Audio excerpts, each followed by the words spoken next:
Pleading और drafting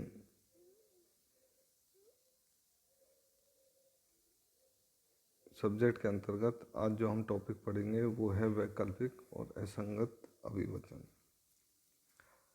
अभिवचन की पूर्ण जानकारी की दृष्टि से वैकल्पिक और असंगत अभिवचन की संकल्पनाओं को समझना आवश्यक है। इन अभिवचनों के बारे में सिविल प्रक्रिया संहिता 1908 में कोई स्पष्ट प्रावधान नहीं है और न ही आदेश 6 नियम 2 में ऐसे अभिवचनों को न्यायालय में पेश किए जाने से रोका गया है। अतः साम्य व न्याय के सिद्धांतों के आधार पर वैकल्पिक या असंगत अभिवाद करने से पक्षकारों को नहीं रोका जाना चाहिए, बशर्ते कि इससे न्यायोचित विचारण में उलझन पैदा न हो तथा पक्षकार पर प्रतिकूल प्रभाव न पड़े। वैकल्पिक अभिवचन यानी कि अल्टरनेटिव प्लीडिंग जो है, इसे परस्पर विरोधी अभिवाद भी कहा जाता है।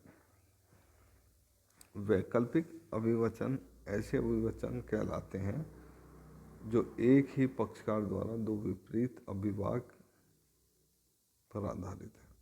अर्थात फर्स्ट, यदि वादी अपने वाद पत्र के किसी अनुतोष या दावे को दो विपरीत आधारों पर आधारित करता है तो इसे वादी का वैकल्पिक अभिवचन कहते हैं। सेकंड, यदि प्रतिवादी अपने प्रतिवाद पत्र में किसी प्रतिरक्षक की मांग को दो विपरीत आधारों पर आधारित करता है तो इसे प्रतिवादी का वैकल्पिक अभिवचन कहते हैं। उपयुक्त बातों को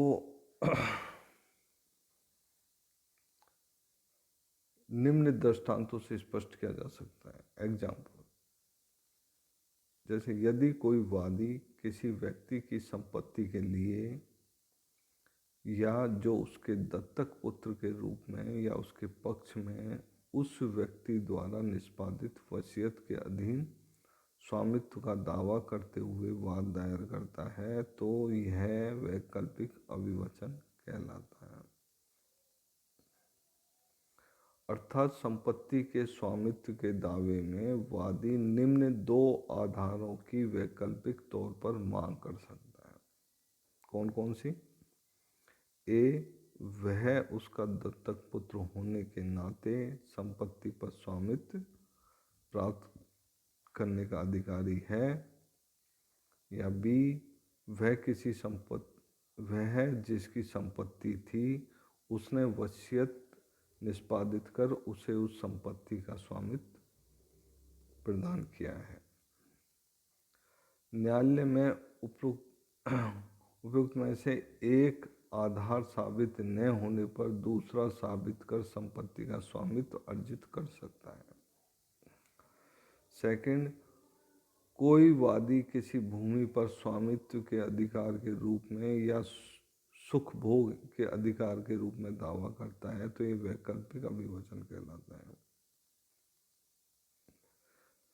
थर्ड, कोई प्रतिवादी किसी बॉन्ड या प्रोमिसरी नोट के दावे में यह प्रतिवाद कर सकता है कि उसने उसे निष्पादित ही नहीं किया है तथा वैकल्पिक रूप में यह भी कह सकता है कि वह मियाद के बाहर होने के कारण वर्जित है। अर्थात वह प्रतिरक्षा में एक तरफ निष्पादित नहीं करने का अभिवाद कर सकता है या यह भी अभिवाद कर सकता है कि यदि उसने निष्पादित भी किया है तो वादी का दावा अवधि वर्जित होने से खारिज किए जाने योग्य है।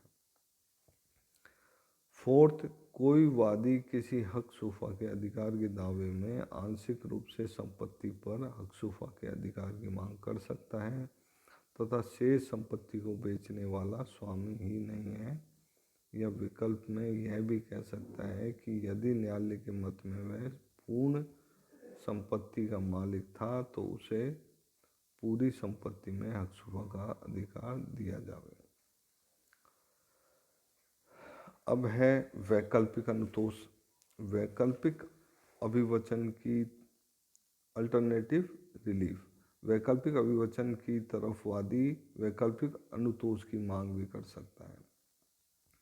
वादी वाद पत्र में अनुतोष मांगते समय ये कह सकता है कि वादी का खराब टीवी बदल दिया जाए तथा वैकल्पिक तौर पर यह अनुतोष भी मांग सकता है कि टीवी नहीं बदली जावे तो टीवी का क्रय मूल्य में ब्याज लौटा दिया जाए। इस प्रकार किराएदार की बेदखली के बाद में भूस्वामी ये कह सकता है कि किराएदार को परिसर से बेदखल कर संपूर्ण परिसर स्वामी को दिलाया जाए तथा वैकल्पिक तौर पर यह भी मांग कर सकता है कि यदि संपूर्ण परिसर खाली नहीं हो सके तो कम से कम 2 कमरे अवश्य दिला दिए जाएं। हिंदू विवाह अधिनियम जो 1955 है तथा विशेष विवाह अधिनियम 1954 में वैकल्पिक अनुतोष संबंधी प्रावधान है। इसमें कहा गया है कि यदि कोई पति या पत्नी विवाह विच्छेद की डिग्री के लिए याचिका दायर करते हैं तो न्यायालय विवाह विच्छेद की डिग्री की जगह न्यायिक पृथक्करण की डिग्री पारित कर सकता है। जैसे क्रूरता के आधार पर पति ने पत्नी के विरुद्ध विवाह विच्छेद की डिग्री के लिए पारिवारिक न्यायालय में याचिका दायर की, परंतु पारिवारिक न्यायालय विवाह विच्छेद की डिग्री पारित करने की बजाय न्यायिक पृथक्करण की डिग्री पारित कर पति पत्नी को 1 वर्ष तक मेल मिलाप का अवसर प्रदान कर सकता है। वैवाहिक अनुतोष के जो मामलों में वैकल्पिक अनुतोष की मांग पक्षकार द्वारा नहीं किए जाने पर भी न्यायालय स्वयं प्रेरणा से वैकल्पिक अनुतोष प्रदान कर सकता है। ये चीज़ ध्यान रखने की योग्य है। असंगत अभिवचन। जहाँ किसी पक्षकार को वैकल्पिक अभिवचन की अनुमति दी जाए वहाँ क्या वह ऐसे अभिवचन भी उठा सकता है जो असंगत है? ये प्रश्न उठता है। असंगत अभिवचन ऐसे अभिवचन हैं जो दावे से किसी भी प्रकार से जुड़े हुए नहीं हैं, फिर भी पक्षकार उन्हें अपने वाद पत्र या लिखित कथन में उठाते हैं। इंग्लैंड में प्रारंभ में किसी पक्षकार को असंगत अभिवाद करने की अनुमति नहीं दी जाती थी, परंतु न्यायतंत्र अधिनियम ने पक्षकारों की अभिवचन प्रस्तुत करने की स्वतंत्रता को बढ़ा दिया और असंगत दावे व प्रतिवाद प्रस्तुत करने की परंपरा शुरू हो गई। असंगत दावे या असंगत प्रतिवाद इंग्लैंड में प्रस्तुत की जा सकती है, परंतु इस पर एक प्रतिबंध है कि पक्षकार को ऐसे अभिवचन करने का अधिकार नहीं है जिससे विरोधी पक्षकार को उलझन होती हो। भारत में जो है इस संबंध में कोई स्पष्ट विधि नहीं है। विभिन्न जो उच्च न्यायालय ने इस संबंध में विरोधी मत व्यक्त किए हैं। सुप्रीम कोर्ट ने फर्म श्रीनिवास राजकुमार बनाम महावीर प्रसाद के केस में तथा प्रेमराज बनाम DLFH एंड कंपनी तथा चंपा भाई बनाम पुरुषोत्तम, ये जो 3 वाद हैं विरोधी मतों को स्पष्ट करते हुए उच्च न्यायालय ने कहा था कि एक पक्षकार 2 या अधिक अभिवचन चाहे वैकल्पिक हो या असंगत कर सकता है। इस संबंध में सिविल प्रक्रिया संहिता 1908 में कोई रोक नहीं है।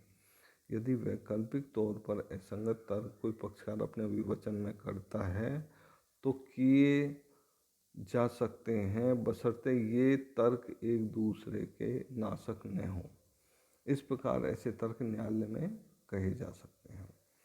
असंगत तर्कों को अभिवचन में करते समय निम्न बातों का ध्यान रखा जाना चाहिए।